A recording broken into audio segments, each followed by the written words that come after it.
Getting back to the Smothers Brothers, Ben, I think there was a time when the rock band The Who were guests on the show. Yes. And what happened? The end of their number, they blow up the bass drum. CBS and all the studios have a powder man who's authorized by the fire department to be able to handle gunpowder. Well, they told Clive, who was the powder man for CBS, here's what we do. And they gave him a tube that they put the gunpowder in. And they said, we blow up the drum at the end of the number. So he said, okay, and he packed the powder. Well, when the thing went off, I was on a pedestal in front of the orchestra. I was pushed back maybe 3 feet when that thing went off. The drummer flew off backwards off the stage.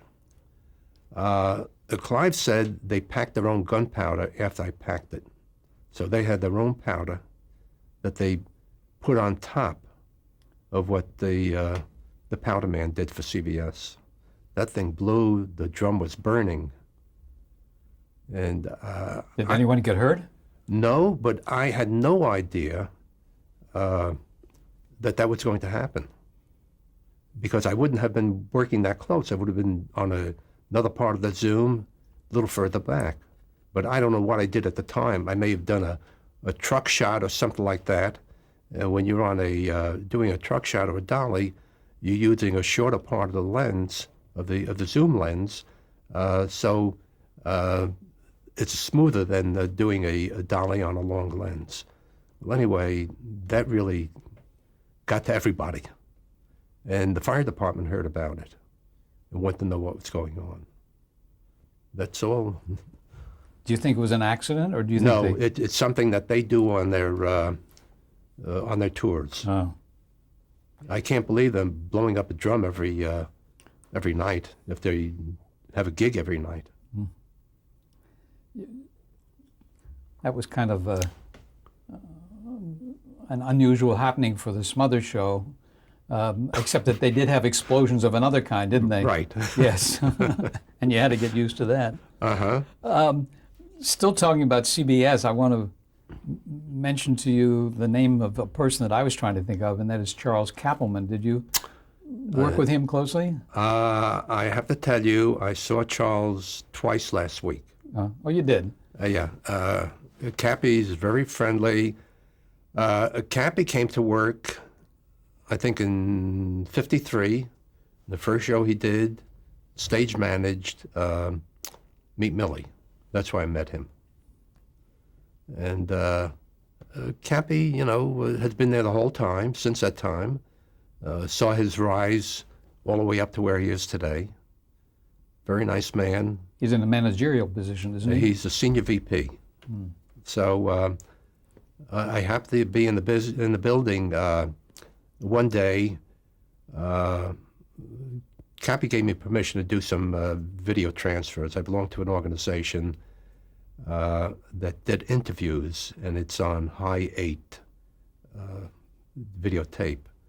And I transferred it to using their facilities or their manpower to VHS, so the person who was interviewed can get a copy. And Cappy has given me permission to bring stuff in. I saw him one day on a Tuesday, and on Thursday we have an organization called CBS Alumni Association, and he let us have a conference room for one of our meetings.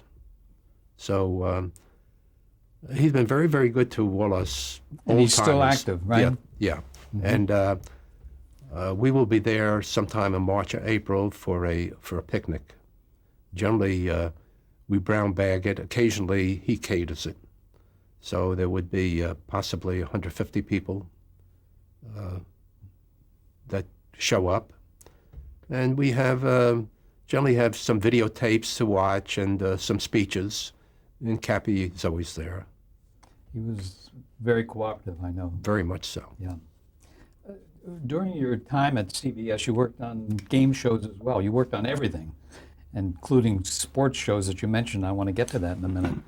But some of the game shows were like Password and The Game, Body Language, Tattletales. Do any of these titles Yes. come to your mind? Yes, yes. But I think the amazing thing about the production of those things were, I read somewhere that some of them would do 10 shows in 2 days.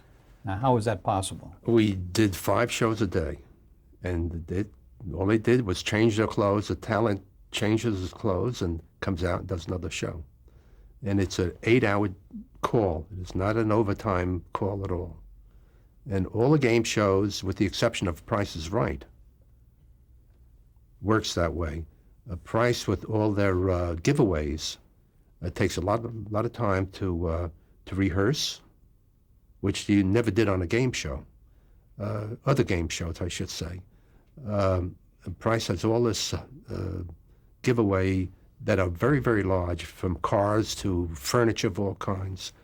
So, and then all these different games take time to set up, and they might rehearse some of them, especially if they're fairly new, that the crew had never seen before. Otherwise, they used to do, I think, 3 one day and 2 another day. And I think now they do 2 and 2, and if they want to work a third day, they do 1 show on a third day. But all the other shows are Pyramid, all the ones you mentioned, Pyramid as well, was done 5 a day. In fact, just after I left, I heard that Pyramid wanted to do, that was Clark, he wanted to do 10. And the crew said they didn't want to stay in overtime. 10 in 1 day? Yes. I can't imagine how you would do that. No, it's too much. I have a note here about The Price is Right, panning the audience for a person to play the game. Mm-hmm. Was that kind of the format of the show? Well, they would interview people. They were looking for people who were up, exuberant, a lot of pep. And they would interview the people and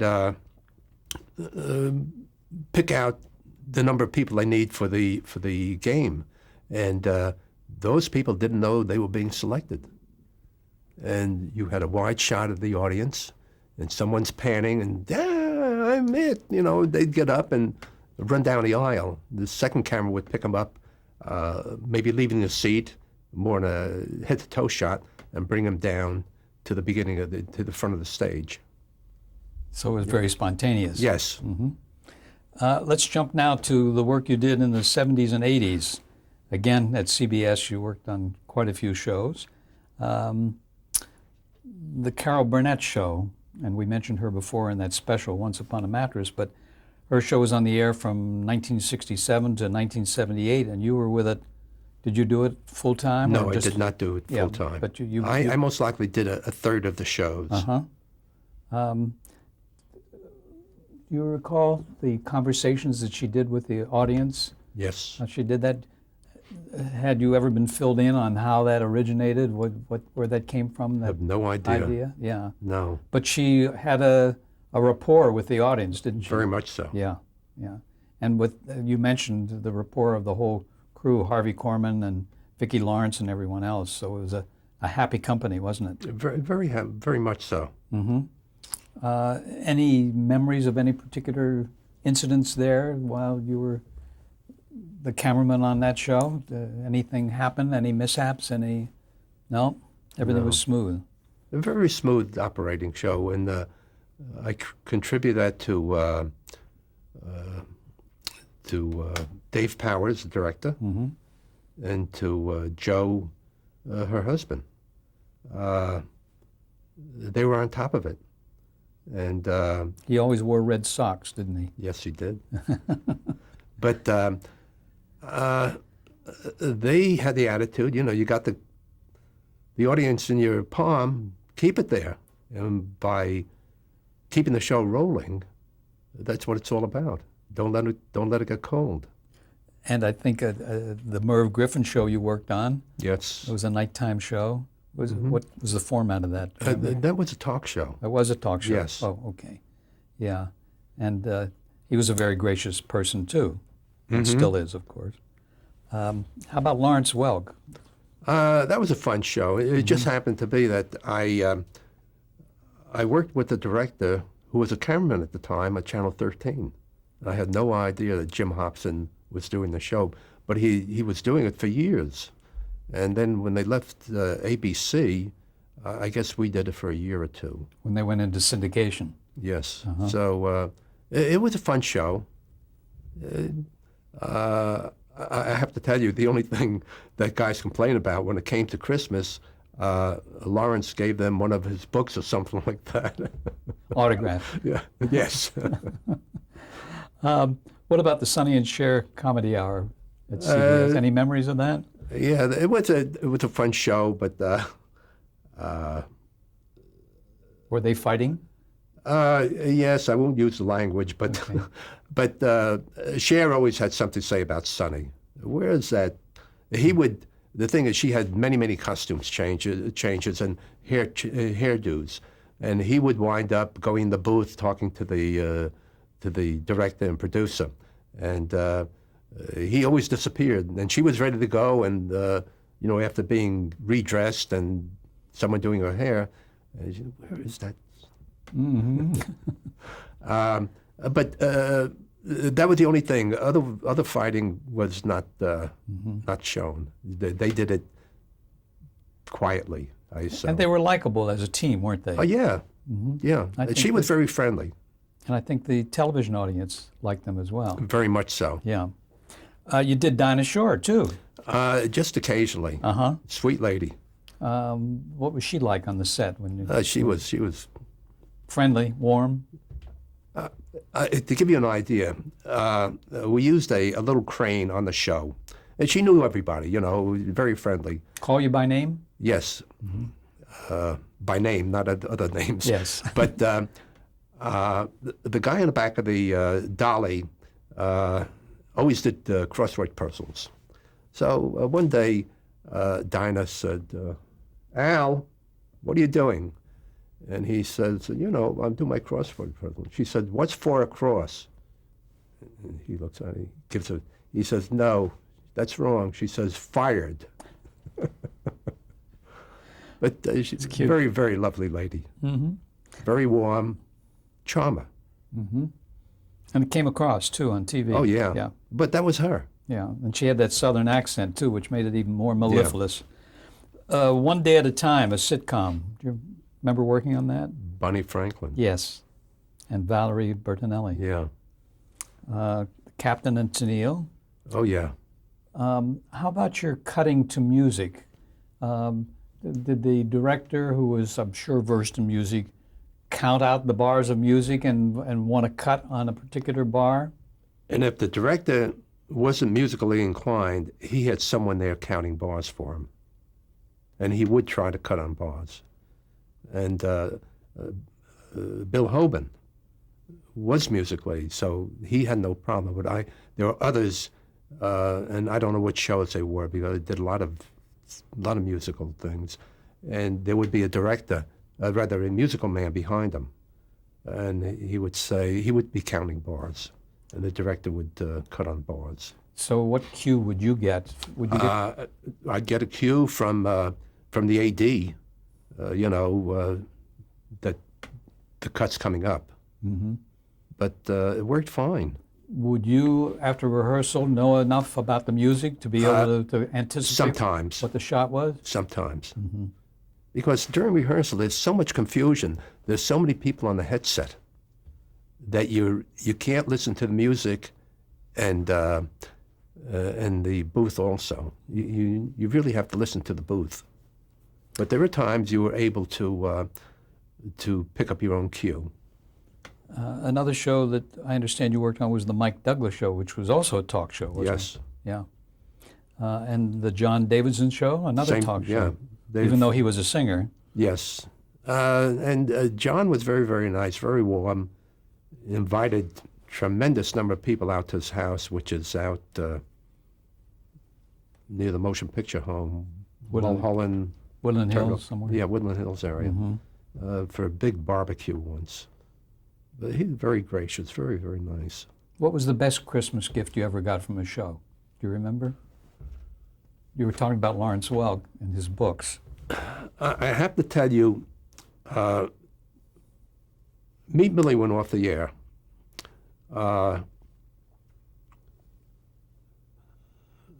Marvin,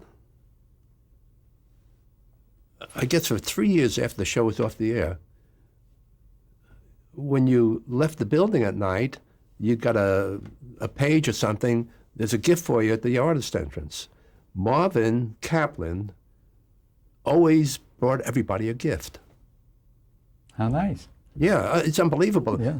He was gone. And unusual, too. Right. But Skelton used to send over a tremendous basket of fruit and goodies. Big, big, big. Unbelievable. So he was a very giving individual, wasn't Yes. he? Let's talk about the sports events that you worked on. What kind of shows or games or whatever? Did about everything, including ping pong and bowling. Did golf. Did in the Masters about 4 times. Traveled, up and down the coast here. On the golf Carmel. course? Was your camera in a fixed position? Yes. Yeah. So they had cameras at every hole? The thing is, yes, there would be cameras at every hole, and there were times when you had a camera that would swing around from, say, the fairway to a tee shot on the next hole. Yeah, there was cameras at every hole. Sometimes there were more than one camera. But that was a real mixed crew. Here on the coast, I think we were all CBS Los Angeles people. The Masters, they were a mix of New York and California. And there had to be 60, 70 people out there, technicians. Did that mix of New York and LA happen very often? I mean, It happened on football occasionally. It happened on golf. It happened political conventions. but you worked well together with Yes. people. There were no jealousies and No friction. No. Good. All right. How about on those sporting events? Did you get caught in any bad weather that affected your shooting at all? Rain or snow or? Rain in Carmel, very, very heavy. Phoenix, Did you shoot under an umbrella from that point or what? no, just rain gear, which was pants and the top piece and the hood. And I think you were as wet, perspiring as you would have been had the rain penetrated your clothes. But these were tough assignments, weren't they, being on location like that? The tough part was setting up, because it took at least 4 or 5 days to set up. Especially the Masters, they put cables in underground and left them there. But all the others, you put cables in for the event. But in Phoenix, what I guess tee off maybe at 8 o'clock in the morning. We didn't start till maybe 10:30, 11. There was frost that day or the night, and you couldn't get on the greens, because once you hit the greens with your foot, when the sun came out, it would be brown. So we sat there the whole time waiting for the weather to change, and the golfers waiting also. Did you enjoy that sporting event Although duty? I'm not a golfer, but I enjoyed it. But traveled to Ohio, I guess it's Firestone back there. So it was fun. A lot of hard work. Let's go now to your stint with Norman Lear and his many situation comedies. You were assigned, I think in 1971, to go to work on All in the Family. You mentioned to me that there was a pilot made at ABC, and ABC rejected it, Right. and then they brought it to CBS. Did they do any other pilots after that initial one? I understand they did another pilot, but it wasn't done at CBS. When we started the show, is the cast, I guess they derived that using, and that was it. And we started the show and ran part of it dry and laughed at all the jokes and blocked some of it. And after an hour, we took a 5-minute break and we sat in the audience, the crew did, and we started talking about the show. And we said, you know, funny, never get on the air. And we were wrong. But Was it too outlandish at the time? Is that what you thought? well, being brought up in the East and living in a mixed neighborhood, I've heard all these slurs and all these words, and But never for public consumption. and the thing is, all these words were used in anger when I was growing up. Someone called you a name, and it was nothing new to me. But to put it on television, it wasn't swearing, but it was the same thing as swearing, okay? We laughed about it, and we said, oh, yeah, never do it. Little did we know. But it took 13 weeks until the thing caught on. And I think they were very, very shaky for that 13-week period. I'm sure people couldn't believe what they were hearing That's right. when they first saw it. It's the same thing if they let Smothers do what they wanted to do. Yeah. What a difference time makes, right? Yes. From that, the Smothers year to All in the Family. Mm-hmm. What was Carol O'Connor like? And they were all very, very nice. But Carol, I have to tell you about Carol. We did about 3 shows, and we were sitting in the audience having some coffee, and Carol came over, and he said, this is too much. We said, what's the matter, Carol? He said, I'm used to doing a stage play. And he says, I'll do a play for a year, and I'll get it to the point where I'm very comfortable with it, and I'll stay with it for a while, and I know the reaction from the audience, and I enjoy doing it. Well, he said he had an apartment in Europe, in Italy, he had an apartment in New York, and he said, my life was, my agent would call and say, come to California, we got a bit for you in a movie. Or the agent would send him to Italy or somewhere in Europe. And he said, that's what I like, you know. And he said, learning a new script every week, he said, that's not for me. And there were no cue cards. And he wasn't very happy about learning a new script every week. What about Jean Stapleton, who played his wife? She's a pro. Yeah. Great timing. Yeah. The kids were good. Sally Struthers. Yeah. Rob Reiner. Oh, yeah. They were very, very good. And they were good together. They were an ensemble that really enjoyed one another. Because when the crew was getting notes from the director, they gathered around his chair, and were harmonizing.